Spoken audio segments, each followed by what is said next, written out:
Can't be picking our nose or anything. Dive the air out of my nose. Any burgers hanging. Anything that will embarrass me.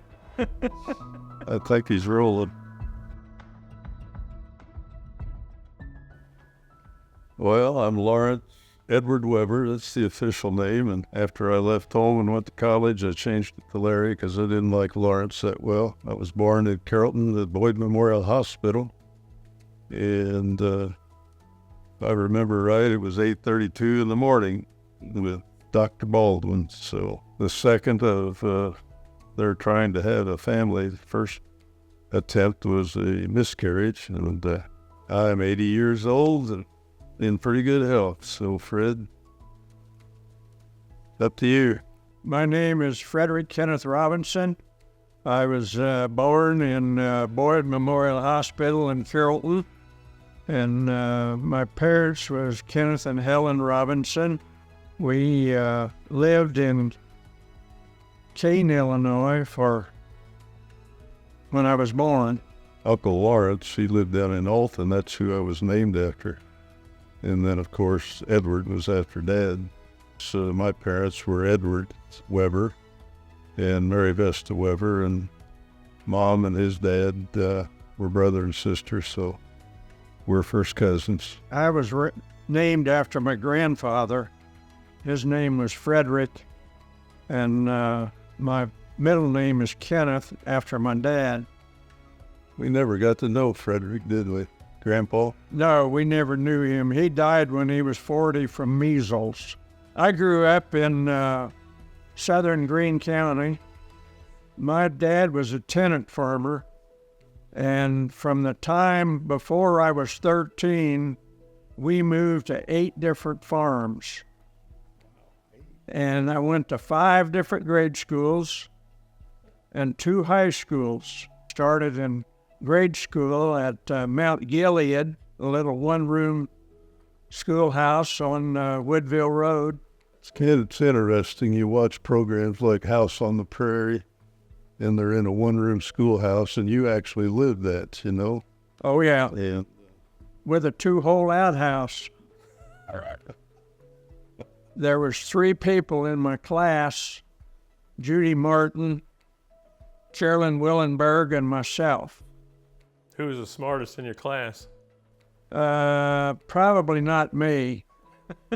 well, I was raised in Carrollton and lived there all my life, and lived in, I can remember 2 or 3 different locations.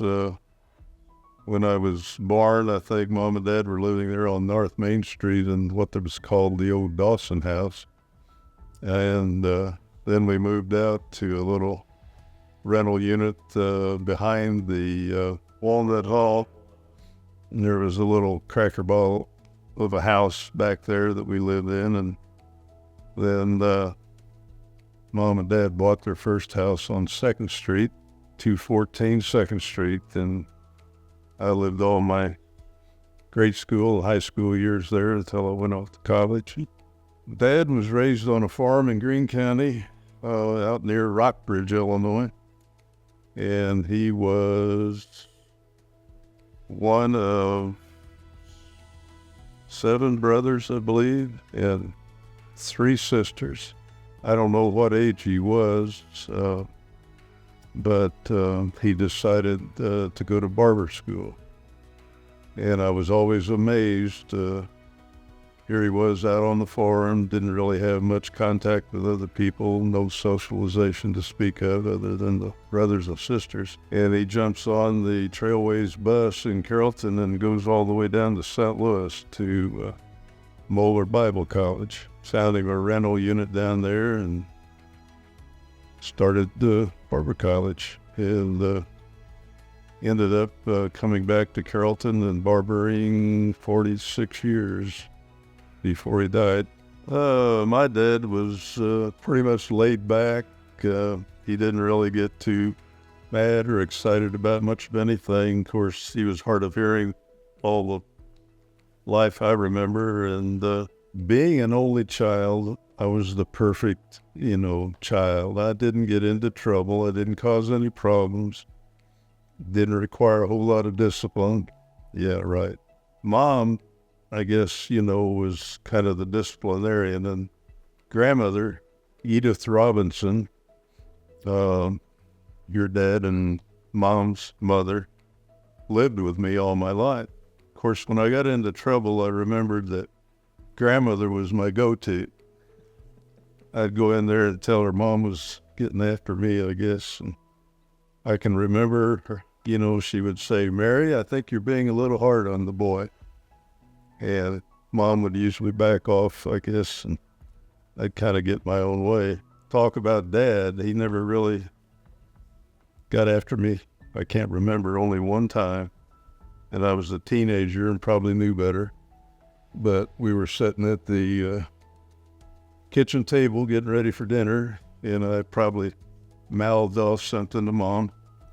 And he stood straight up and he said, "Lawrence Edward." And then when he said Lawrence Edward, I got my attention real quick. He said, "Meet me in the back bedroom." Well, Dad had this little wooden box that he carried all of his barber tools in when he'd go to the hospital or a customer's house and cut their hair and give them a shave. And he opened up that box and had the long razor strap that was about yay long, or wide and yay long.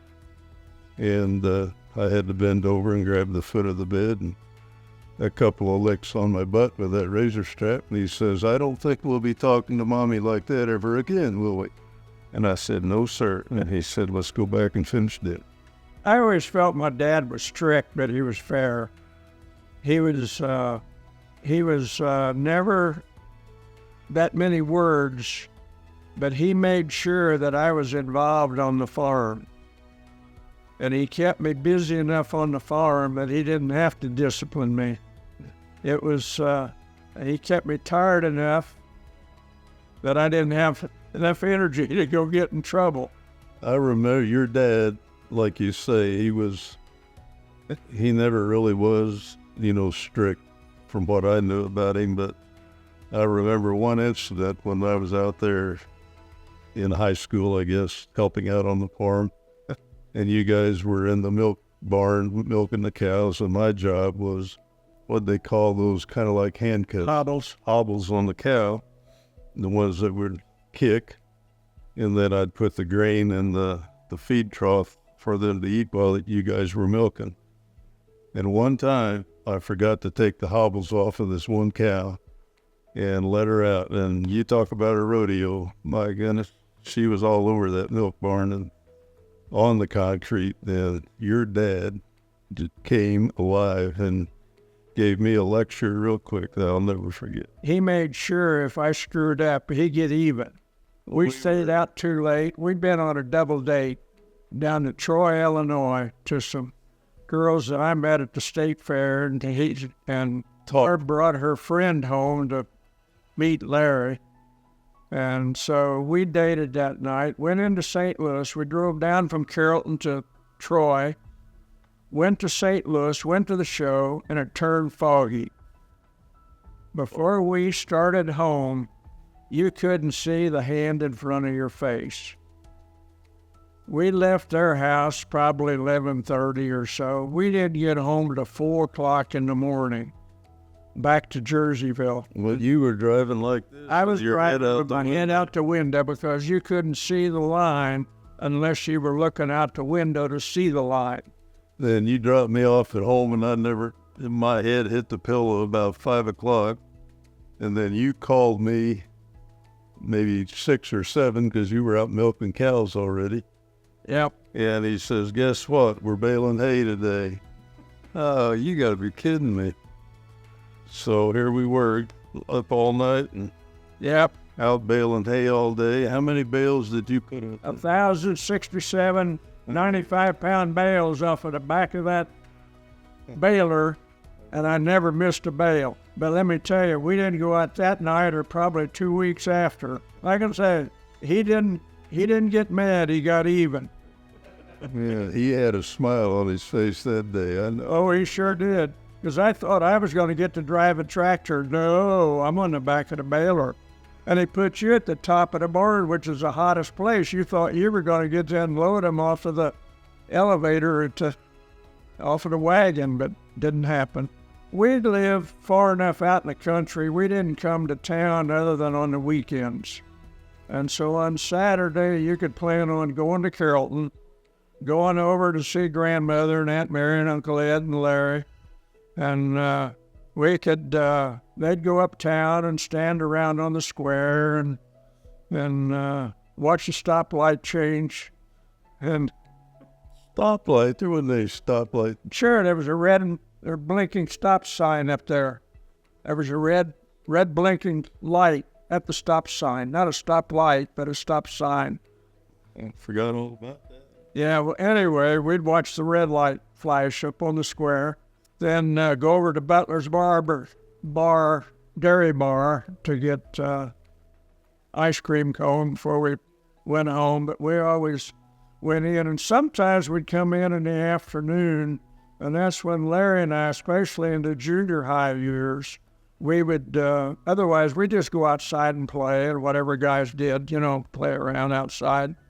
But then in the junior high years, you were into sports, and so was I. And we'd throw a baseball around, practice our pitching skills, our best curveball, and shoot some baskets off your garage, and get into some horse and pig and, the typical sport games of. Man, you're bringing back memories. Well, but what I remember mostly getting together is we always went out to Aunt Aggie's and Basil's on the farm for Thanksgiving. Well, that's on the holidays, but I'm saying on a usual basis, that's when we got together. But we always got together on Easter, Thanksgiving, and Christmas. And it was at the farm at Aunt Aggie and Uncle Basil's. Or it was at our house. They're on 2nd Street. Especially when we'd go out to Aunt Aggie's and Uncle Basil's. The men would go hunting in the morning for quail, and women would fix lunch. And then we'd all come in and have a big feast. And then the boys would go to the basement and play ping pong Rest. all afternoon. Dad made me a deal when I was 13. He said, Fred, if you stay on the farm and don't play sports, because I was spending a lot of time playing sports and I was getting ready to go into high school. He said, if you don't play sports, he said, I will let you take our cattle to the county fairs all summer that you want to go to, and the state fair if you want to.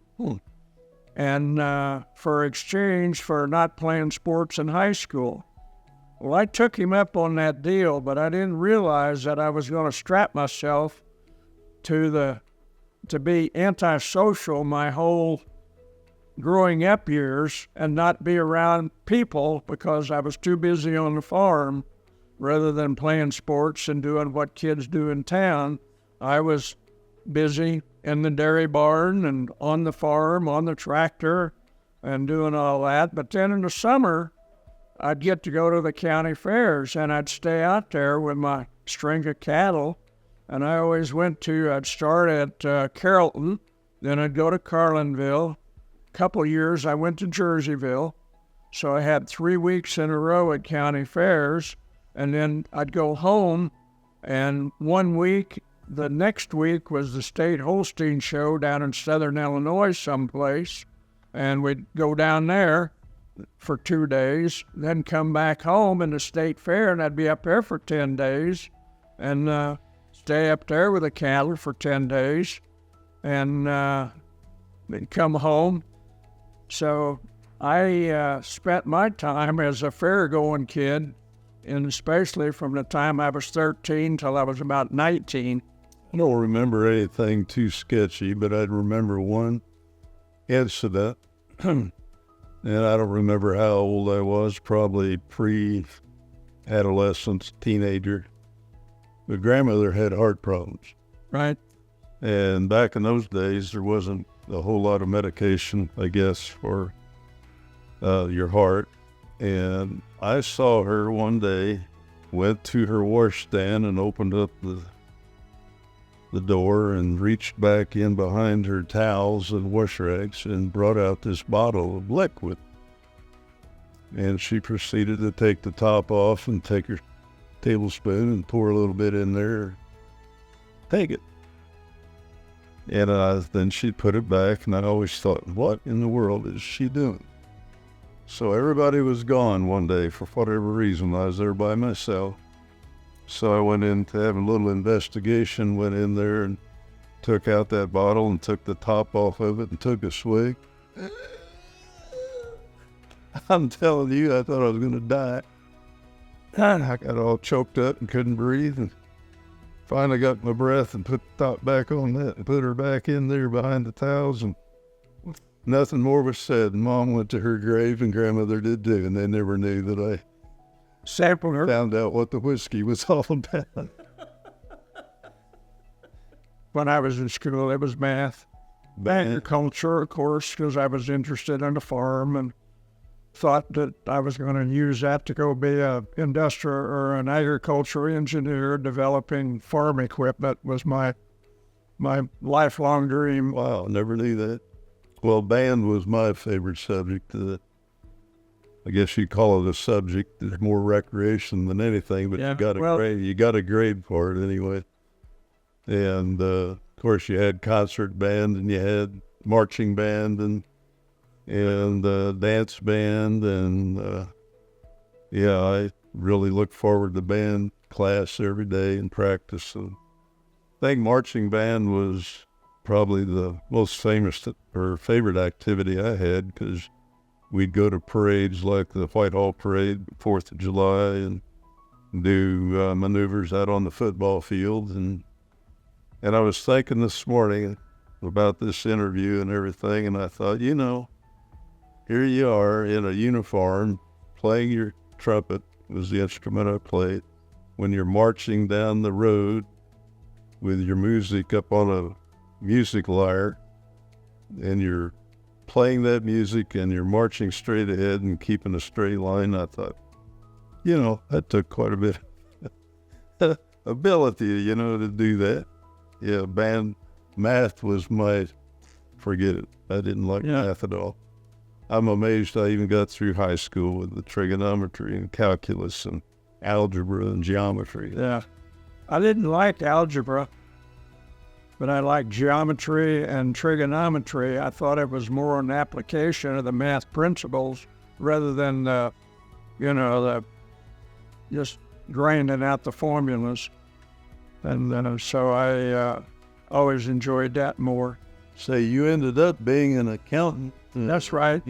I ended up being an accountant, but that was another whole story. That started on the farm in the high school, went to college for 1 year. My dad's health went bad. He's became in contact with some chemicals on the farm, caused him to become allergic to his own red blood cells. And he had 120 days in Burns Hospital in 1962, and I was not able to go back to college because he went in the hospital in June of 62, didn't get home till October, and of course he wasn't able to farm after that. And so I stayed on the farm and worked on the farm and kept things going for him and my mom. His mom and I made 110 trips to St. Louis that summer. We never missed a day going down to see Dad. She'd come down about 4:30, 5 o'clock in the afternoon. I would finish up doing the chores. I'd start them early and get done about 5:30. She'd be down there about 5 or 5:30. We'd drive to St. Louis and then come home. By 1964, he wanted me to stay on the farm, and I told him then, I said, Dad, I think you need to take, because his health was getting good enough, he could do another kind of job. I said, I think you need to move to town, and I need to go back to college, because I don't want to be a tenant farmer my whole life. And I said, I don't want to strap, by that time I was 21 years old. And I said, I want to go back to college. And he said, well, okay, let's sell out. So in January 1964, we sold the dairy cattle and all the machinery, and he moved to Carlinville, took a job with Curtis Candy, doing artificial insemination of dairy cattle. But I was ready to go back to college, but Glenn Deal was the agency manager of country companies, came out then right before he's selling out. He said, Fred, what are you going to do when you leave the farm? And I said, I don't know. He said, well, how would you like to sell insurance? Never thought about it. Well, he took me into town and talked to me and had me ride around with him a bit, set me off for about a month's training up to Bloomington, Illinois. And I spent the years until I got into the Army Reserves selling insurance back in Woodville Township there in Greene County. That was my life until I went to the Army and got into reserves, came out of reserves, and after 4 months, basic training and AIT, went to Carlinville to their agency because Glenn had to fill my position in Carrollton, but they had one open in Carlinville. So I moved over there and worked over there until the end of that summer. The agency manager came out to see me one day. He said, Fred, he said, I'm going to talk to you like a son. He said, you're going to do okay in the insurance business, but he said, I think you need to finish your college. You graduated in spring of 65. 66. 66? Okay, that's right. And I came down there the fall of 66 when I went back to school. And you moved out of Glory Miller's apartment and I moved in. My first job was my paper route in high school. And I was lucky enough to get that for 4 years. And I loved that job. It just appealed to me. And I had various other jobs working for Paul Hindelang, doing roofing and construction work and some plumbing and kind of a gopher while I was in high school. When I graduated from high school, it was like, well, what are you going to do now? Dad wanted me to go to barber school, and I wanted no part of barber school, but he said, you need to go learn a trade. I want you to go to college, but I want you to learn a trade first. I had a full-paid scholarship to ISU, Illinois State Normal University, for teacher scholarship. And I didn't have the confidence to go off to big university by myself, and you and Aggie were down at McKendree. And I thought, well, that's where I want to go. Well, McKendree's a private college and expensive as all get out. And Mom and Dad agreed, yes, let me go down there. What am I going to major in? You know, everybody says, well, business administration, you know, you can get a job in business. And I majored in business and realized after my first year that I had no business in business and didn't understand all that gross national product stuff. And I wrote an exam, and Dr. Budina, who was the business advisor, I wrote the exam and got it back and had a D- on it with all these red dots on the front page. And he says, put a little flag note on the exam paper, says, meet me in my office this afternoon. So I did, and he says, I really don't think you have any business, you know, continuing in this major. You need to sort out, you know, something else. So I thought, well, I always wanted to be a dentist. I thought, you know, dentist would be a good thing. So I had, you remember Dr. Wicks? Sure. Dr. Wicks was a really, just a mean-looking professor and strict. And I went to my first lab class and pulled out the drawer to clean my beakers and test tubes, that it all came out and crashed to the floor and broke all of it. And I thought, well, I have no business in this class either, so I dropped it. went over to the registrar's office and signed up for psychology. And I took a general psych class and just really, appealed to me. And so I changed my major to psychology. And my senior year, a gentleman by the name of Frank Hedger came to talk to the class about work with the state of Illinois with the vocational rehabilitation department. And the agency basically was working with people with disabilities and helping them to regain their lives or ability to go back into employment after their disability. And it really appealed to me. And after I graduated, I called him up and asked him, if he might be interested in hiring me. And he had me to meet him in Alton at the office. He took me down to Olney and Mount Vernon and East St. Louis. And the Alton office were the area that he was the regional administrator for. He said, "You think you'd like to work here?" And I said, "Yeah, I really do." And he says, "Well, you got your military out of the way, don't you?" Well, back in those days, they had the draft. And young men today don't know what the draft is all about. And I said, "No, I don't have my military out of the way." He said, "Well, you get that behind you and then give me a call, and I'd be interested in hiring you." When I graduated, they had the military deferment, so you didn't have to be drafted. So I went up to Bradley University in Peoria. Had no idea why I was up there. I was thinking I was going to be a school psychologist. After one semester, I decided that wasn't me. So I dropped out and knew by dropping out that I was going to be, drafted. And Nida and I got married that December because we wanted to be married before I got drafted. And the Vietnam War and all that was going on at the time. And so we got married in December. And then I got my welcome to the U.S. Army letter in January and left February for basic training down at Fort Leonard Wood. Well, I spent 2 years at Leonard Wood. I was lucky enough to get a job at Fort Leonard Wood Hospital for the 2 years as a mental hygiene specialist.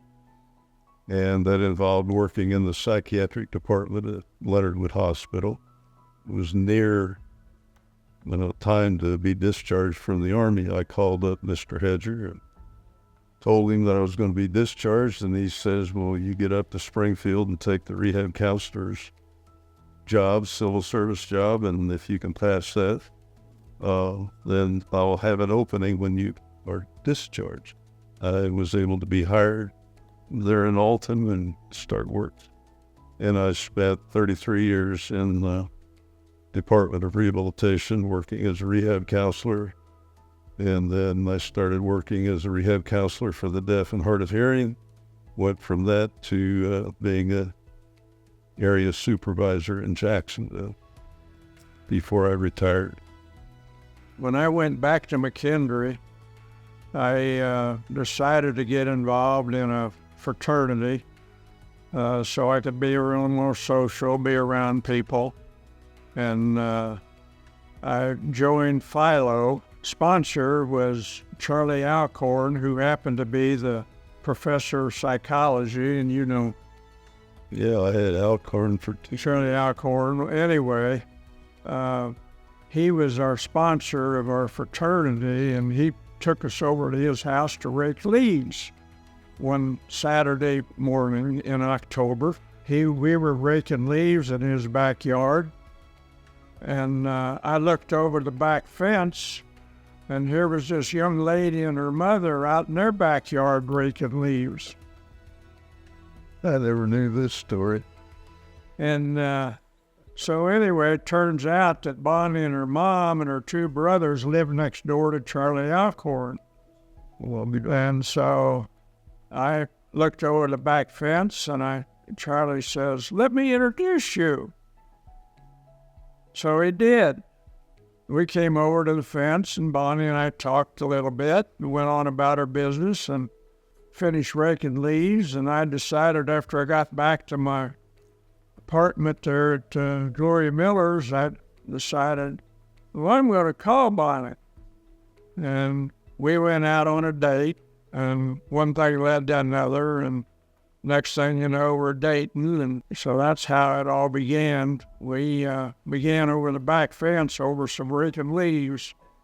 I guess from playing ping pong down in the Price basement, I was not, really good, but I was good enough to play ping pong there at Lake Henry, and would go down to the student union about every afternoon and play. I noticed, this girl would be standing over kind of on the sideline watching me play ping pong.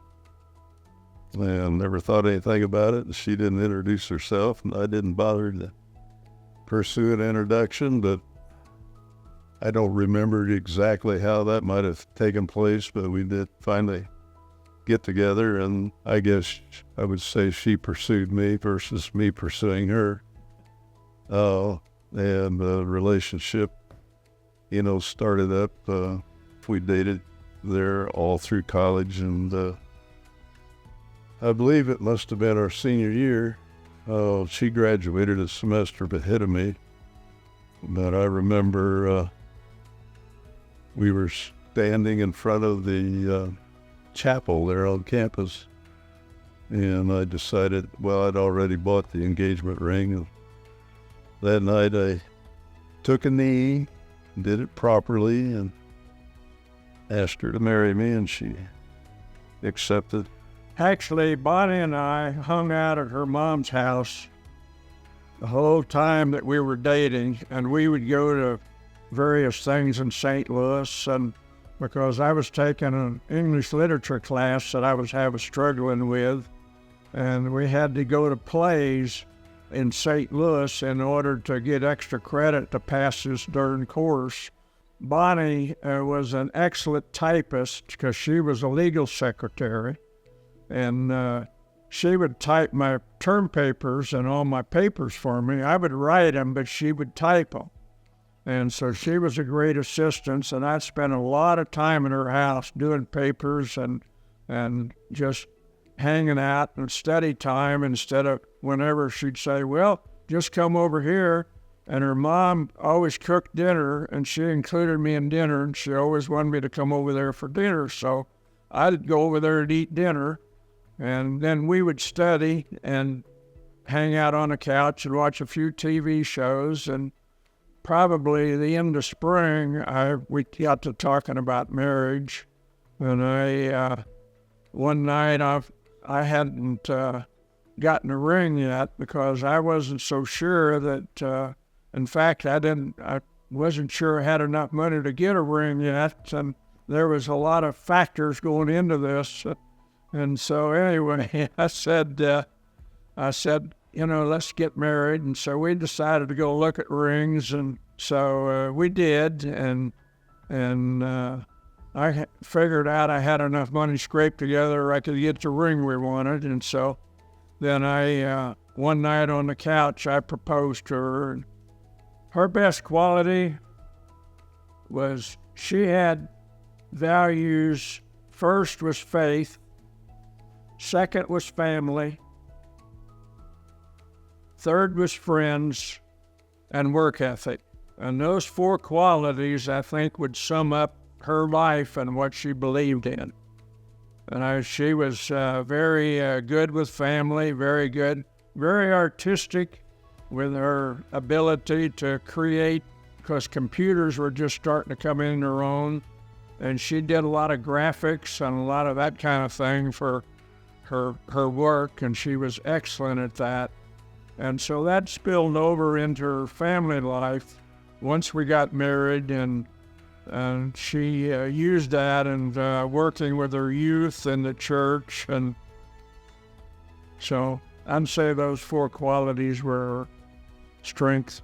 Nina was, I guess I would describe her as laid back and never really got too worked up or excited about much of anything. I have to go back to when we got engaged and decided we were going to get married, I had to do it properly, and I had to go get permission from her mom and dad, to get married. Sure. So we planned this afternoon to go to her house in East St. Louis, and her mom was at home, and her dad was still working, and I'm sitting on the living room sofa, just bundle of nerves, and Nina's over, come on, And so I finally opened my mouth and I said, well, we're here to let you know that we want to get married, and I'd like to get your permission. And her mother's sitting in her chair reading the Globe Democrat. And as soon as I told her we wanted to get married, she said, "You what?" and got up and went in the bedroom and slammed the door. Holy shit. I'm going, wow, now what do I do? And Nina's, she's upset. She starts crying. Everything went to the basement that afternoon. Well, we're sitting there consoling one another, and pretty soon her dad gets home from work, and as soon as the car door slams, out the bedroom comes her mom and meets him back in the kitchen. And I know she's back there, you know what they're wanting to do. They're wanting to get married, and blah, blah, blah, blah.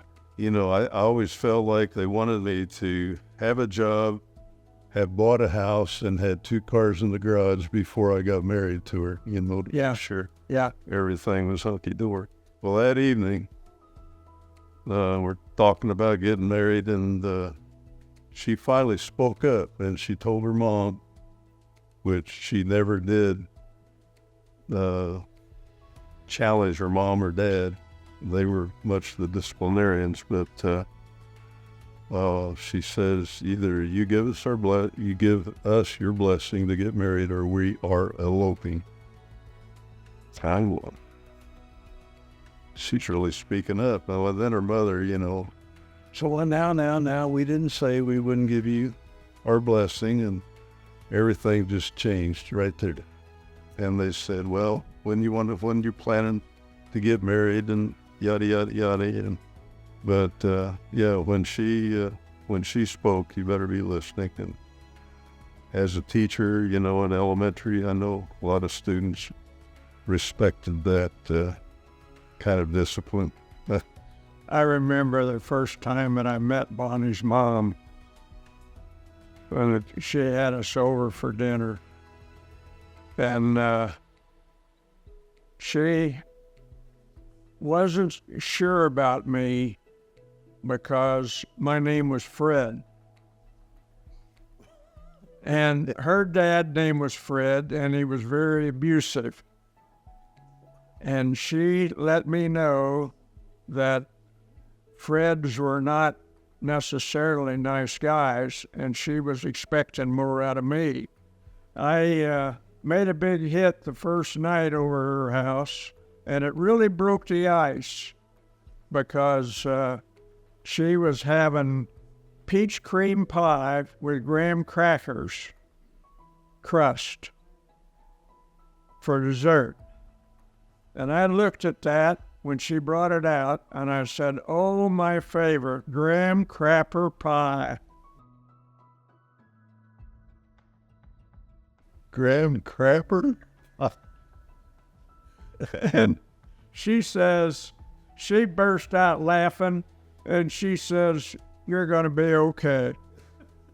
We were still in the Army when Nina got pregnant with you, Steve. And here she was pregnant. I got discharged in February of '69 and had no job to go to. When Mom delivered you, we were living down at Chautauqua.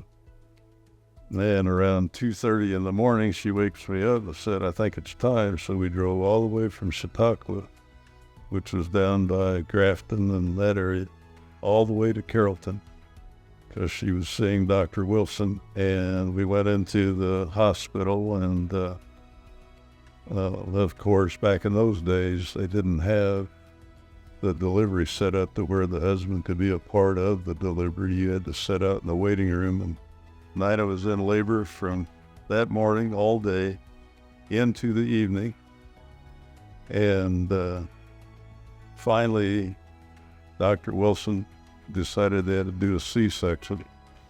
And Dr. Castleton was, Dr. Castleton was on staff, and he was the one that administered anesthesia for surgery. And so he was playing in a softball tournament down in Alton, and they had to send a police escort down to Alton to get Dr. Castleton to come back up and do the anesthetic, to do a C-section to bring you into the world. And the worst thunderstorm came through Carrollton that night. The electricity went off in the hospital, and everything went on to generators. And that was probably one of the more traumatic times, I can remember about childbirth and starting a family. And of course, like you say, it was, a very proud moment and something that you really look forward to.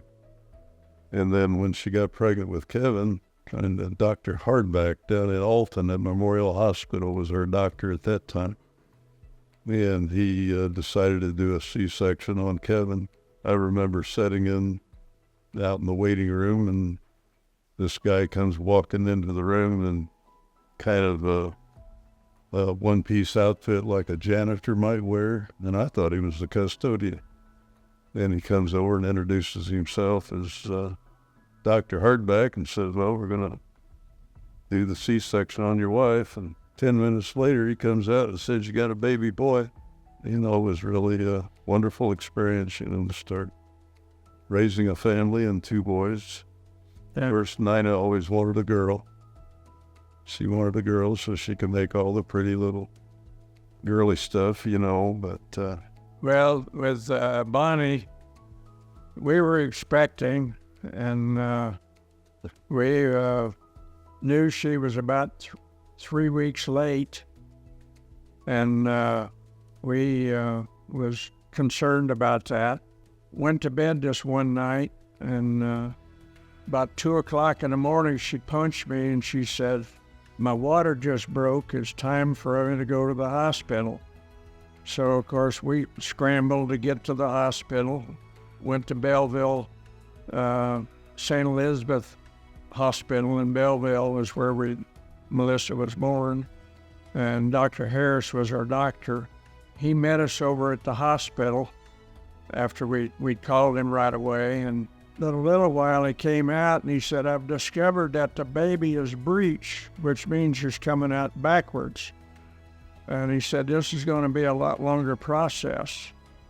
And so I just settled down and waited till I hear. Well, it wasn't, but probably 30 minutes later or a little longer, he comes out and says, you've got a baby girl. And he said she came out standing up. So we had our first redhead, and she was healthy, and it was quite an elation after the tension of through those few hours of, well, at 2:30 is when sheer water broke, and Melissa was born at 6:42. And so we had those few hours in between that him saying, well, it's going to be soon, it's going to be longer, back and forth and uncertainty. And I kind of had ideal thoughts and plans when we started raising the boys, and my idea was I was going to be the breadwinner and employed and bring home the salary, and Nina would stay home and raise the kids. I came home one night from work, and she says, we need to talk. Okay. It was one of those times, when she talked, you better be listening. You better listen, yeah. And she says, I've had it with this homemaker, responsibility and staying home all day with the boys, and you're going off to work, and you get out of the house, and you're around people, and you come home tired, and and I got to do all the cooking and the housework and yada, yada, yada. And she says, I'm going back to school and start teaching. Okay. I really wasn't in favor of that, but there wasn't a whole lot of argument from my standpoint because I knew she'd made up her mind. So Bonnie was a stay-home mom. She had a job at, when I met her, she was a lawyer secretary. Then she got to be the VP of Finance Secretary at McKendree. And she held that job until she had Melissa. And when she had Melissa, she gave up that job and became a stay-at-home mom. you went to work at McKendree there, didn't you? I went to work as soon as I graduated. The day I graduated from McKendree, I became their accountant. And I worked there for 11 years after I graduated, and Bonnie was a stay-at-home mom. Spent a lot of time, like I say, with family and friends. She was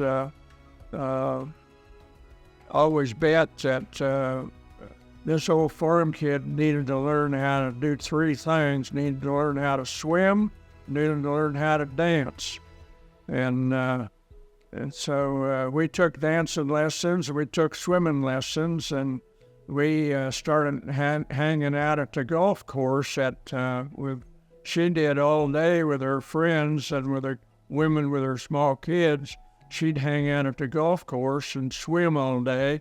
I'd go out and play around the golf with my friends after work, and then we'd meet, have dinner, and then go home.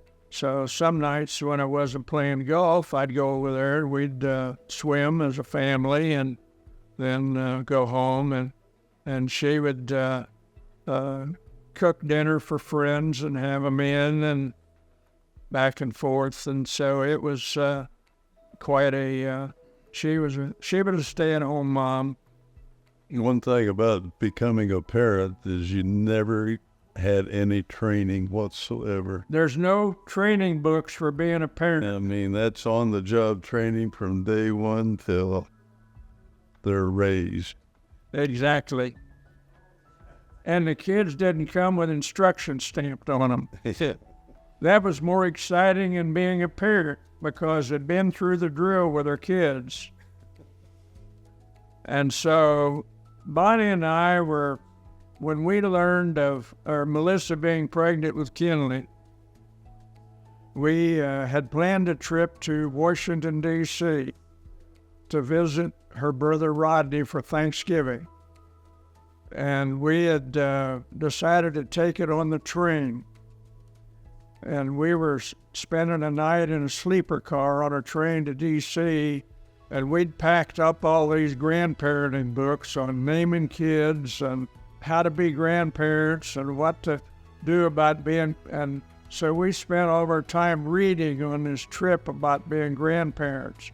And we decided right then we were going to sing the songs of the 70s, not the typical lullabies, but Puff the Magic Dragon and, Three-Eyed Purple People Eater. And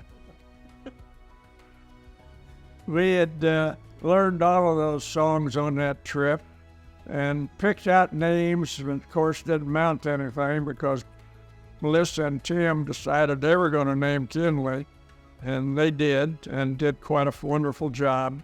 Anyway, being a grandparent was much more exciting because we were preparing together to bring this young child into the world, and it was, we knew that we didn't have to do the discipline. All we had to do was spoil them and send them home. I remember you and Lori were married 3 years or thereabouts before you had Elizabeth, right? Mm-hmm. And, of course, Nina and I were always, like, I wonder if they're going to have kids. I wonder when they're going to start a family and all that. And I can remember you guys coming to the house and, we've got something, to share with you. And Lori's pregnant, and that was, quite a pleasant piece of news. Kevin and Pam were the same way. They came to the house, and we've got information to share with you. Pam's pregnant. And yeah, it's whole different experience, and I guess a whole different world as far as having grandkids. It's different than raising your own kids. And Yeah. like you hit the nail on the head, you don't have to worry about raising them. You can send them home and mom and dad have to take care of them. I remember one time, the first time we kept Elizabeth overnight, and we had the baby bed there at the foot of the bed. I didn't get any sleep that whole night because I was up about every hour or so, and I went over and I was listening. Yeah, she's breathing okay. Everything's okay. So I go back to bed, and then I'd get up again and I'd go listen. Yep, she's still breathing. Everything's cool. Well, when Kenley was born, Bonnie and I, the night that Melissa was to deliver, we went up and spent the night in Oliver Enders, the hospital there at Maryville, and waited for her to be born. Spent the whole night in the lobby, and she wasn't born all night. But Melissa was having some complications, and they had her on, both of them on a heart monitor. And we were watching. I was sitting there just watching in the lobby. I could see both monitors and both going. And I dozed, apparently. And I woke up about, 6 o'clock or something. When I woke up, the baby's heart monitor had stopped. I thought, oh my God. And I got up in a panic and went into the lobby and into the nurse's station. They said, you have a baby girl. They had unhooked her. The panic went to great joy, but Bonnie's health, of course, failed when she was 58. She contracted Alzheimer's, but in 2006, I retired to take care of her. And so I stayed at home to take care of her, and she got so that I couldn't care for her anymore, and I had to put her in a nursing home. And she was in a nursing home 5 years before she died at the age of 68. During those last years, she didn't know me for the last 2 years at all. And so I got to the point that I needed to be around people a little bit. And so I took a job working at Deerberg's. I was working at the grocery store on aisle 19 one day, and Betty came in. And she passed condolences about losing Bonnie, and I knew that she had lost her husband, Wally, 5 years before that. And so I passed my condolences to her, and we visited a little bit. She came in the store a couple times a week after that, and I'd never seen her. All these months that I'd worked there, I'd never seen her. Well, it started so I'd see her every couple days. And so finally, about Thanksgiving time, I decided then, I think I'm going to call her. And so I called her, but I called her on the wrong phone because I was using my cell phone. And when she answered it, it was come up as Tim Beaker because I used his corporate account for my phone, and she didn't answer it. I thought, well, that's strange. And then I thought, I used the wrong phone, so I hung up, redialed on the other phone. She answered immediately. I thought her husband, I knew he was about 10 years older than she was. And so since that'd be the case, I figured she was going to be about 85 years old at that time.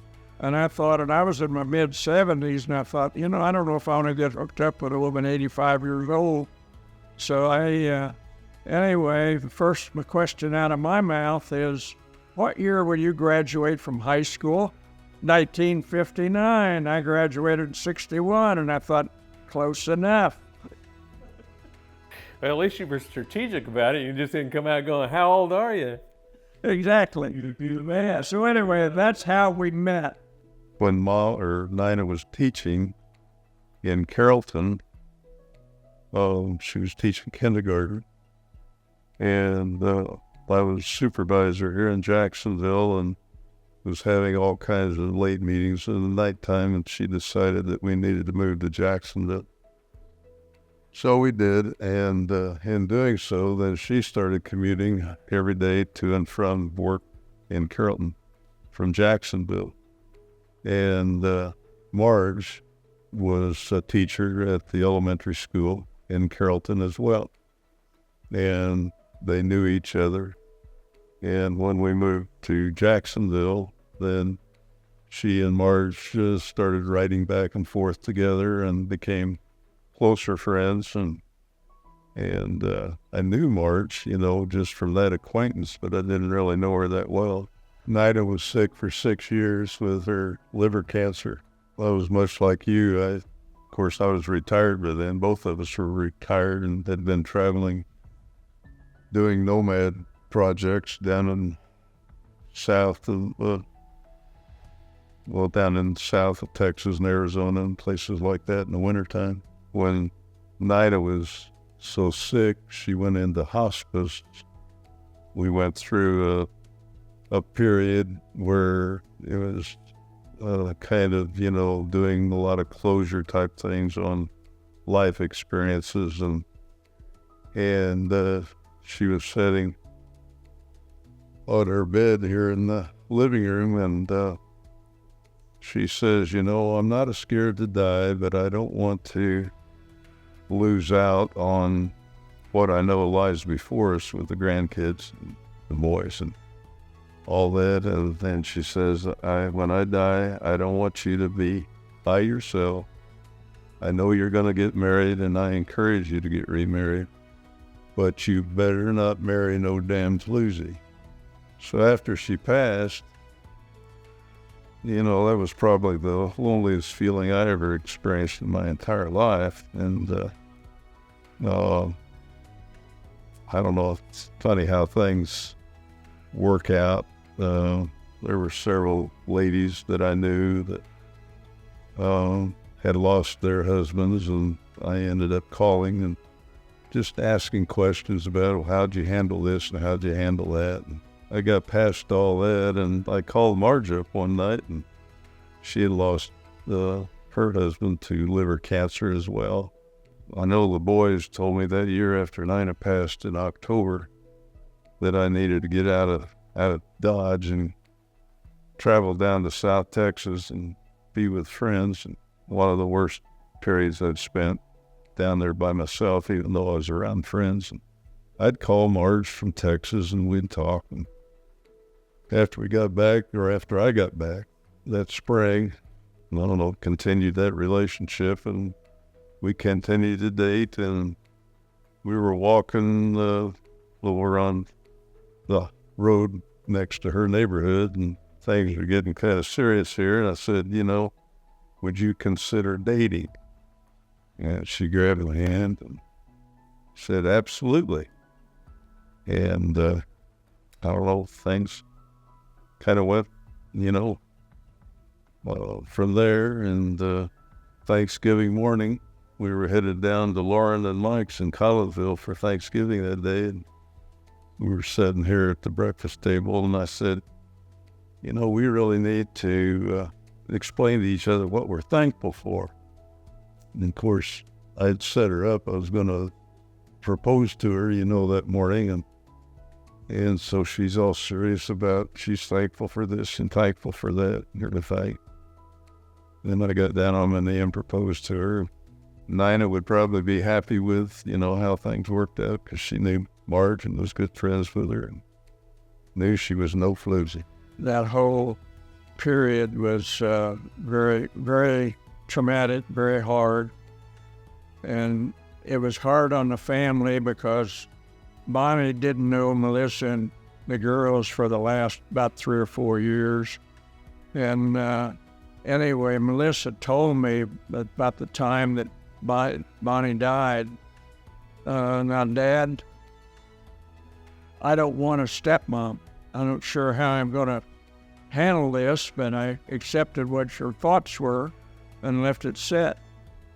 Well, Betty and I started dating, and had this in the back of my mind that Melissa had told me that she didn't want any stepmom. And when Betty and I started getting serious, I went back and talked to Melissa as Betty talked to her kids. And her kids were elated, as was Melissa, because Melissa said, well, Dad, she said, I didn't mean Betty. She'd known Betty because Betty was a pastor's wife at O'Fallon, Wally Girth, and Bonnie had worked for Wally for 2.5 years, and we therefore knew each other in the 80s from that, Bonnie working for Betty's husband in the 80s. It's the same advice that they've been given their whole life because, as I said, faith, family, friends, and work ethic has been the core of our family values since Bonnie's and mine, Melissa and Tim's, and now they've instilled that in their kids, and I would continue with that advice. The only thing that comes to mind is be yourself and not try to be something you're not. Be proud of whatever accomplishments, you experience. And I would add to that another value that is very important that I think they both live and I would encourage is we don't expect you to be the best, but we expect you to do your best. Well, I would hope that they would remember me as living the values that I plan to live by, and that we had been a wonderful family, and we've lived a good life, done the best we can with it, made mistakes along the way, but corrected those mistakes the best we knew how. I would hope to be remembered as being fair and a loving father and grandfather. mine and I have our tombstone. Now Marge has got hers over here next to it. And I'm going to have engraved on the tombstone, he was the luckiest man in the world. And laying between the two best women and or something like that. I just hope people, remember me as being, having integrity and respectful and being kind and, I don't know, just accept people for what they are. And, I hope I'm remembered as a good father and, the good grandpa.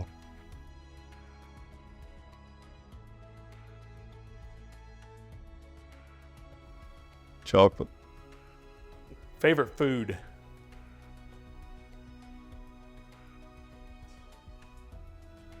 Pulled pork. Pulled pork, okay. How about your least favorite food? Lima beans. Liver and onions. Favorite candy? Turtles. Favorite candy. Jelly Bellies.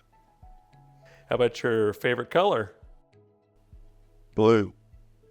Blue. Favorite movie? What was that movie that way back in the day? Oh Yeller. Oh Yeller. That was a favorite movie. Casablanca. Okay, how about this or that? Chocolate or vanilla? Chocolate. Vanilla. Pizza or tacos? Tacos. Spicy or mild? Mild. Winter or summer? Summer. Yeah, I guess summer. Yeah. Coffee or tea? Coffee now. It used to be tea. I can go either way, coffee or tea. I like them both. How about comedy or drama for like movie or TV show? Comedy or drama? Comedy. Comedy. Passenger or driver? Driver. Driver, for sure. I don't trust anybody behind the wheel. How about the beach or the mountains? Beach or the mountain? Mountains, always. I'd go with mountains. Not much of a Mountains, the higher the better. I'm with you on that. I like the mountains. Sleep in or get up early? early. Used to be early, but I'm getting so I love to sleep in. Cat or dog? Dog. I guess if I had to pick one or the other, it'd be a dog. But I like cats too. How about hamburger or hot dog? Hamburger. Hot dog. Eggs or pancakes? Egg. Eggs or pancakes? And Bacon or sausage? sausage. Turkey sausage. Now, with my heart condition. Bacon. French fries or onion rings? Onion rings. Onion rings, yeah. Salty or sweet? Sweet. Sweet. Let's see. Chips or pretzels? Chips and pretzels. Beer or wine? Wine. I guess wine. Messy or neat? Neat. Neat. And how about peanut butter? Crunchy or smooth? Crunchy. Smooth. One thing I'll add to this whole experience, and I've kind of alluded to it to Fred before, but, you know, being an only child, I never had a brother, but Fred is the closest thing to a brother that I've ever had. So just want you to know that. Well, you're a brother to me, and you've always been a brother. So I think we're fortunate that we've lived as long as we have and continue to do things together and go out and eat together once a month when we can, enjoy each other's. Yep. Well, this wasn't as painful as I thought it was going to be.